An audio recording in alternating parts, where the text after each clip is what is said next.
I'm back again with 3 more great books that I don't hear people talking about. These are books that smolder quietly with a smoky heat that you never stop feeling.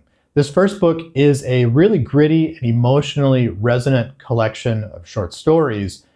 It's Dead Boys by Richard Lange, and this collection explores the lives of people teetering on the edge of desperation, violence, and loss in modern-day Los Angeles. And this is not the glittering Tinseltown Hollywood Los Angeles. This is a concrete-filled grayish purgatory of cheap motels, dive bars, pawn shops, and of course, broken dreams.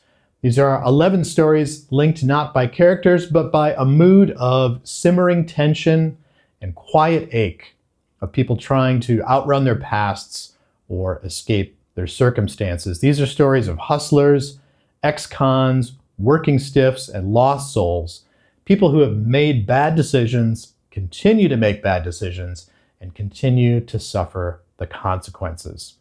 Lange writes with empathy and precision, and he's really great at capturing the fractured masculinity and quiet yearning beneath the surface of his hardened characters.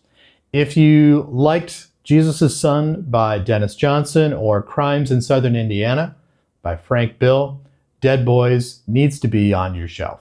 The next book is a searing, adrenaline-fueled plunge into the dark heart of the drug war.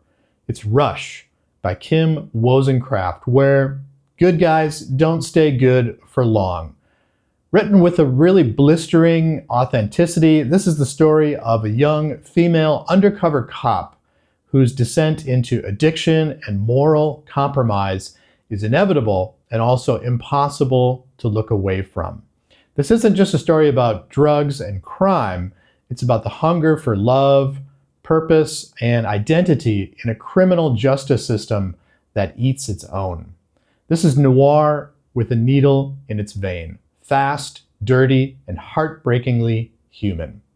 Wozencraft brings a really lived-in realism to every page, and you're pulled into a world where justice is blurred, survival is a high, and every decision drags you closer to the edge. If you like your crime fiction raw, emotional, and soaked in consequence, Rush is the book for you. This last book is a masterclass in quiet devastation. It's 11 Kinds of Loneliness by Richard Yates. Yates writes with very precise, very unadorned prose, and he lays bare the disappointments and quiet humiliations of mid-century American life.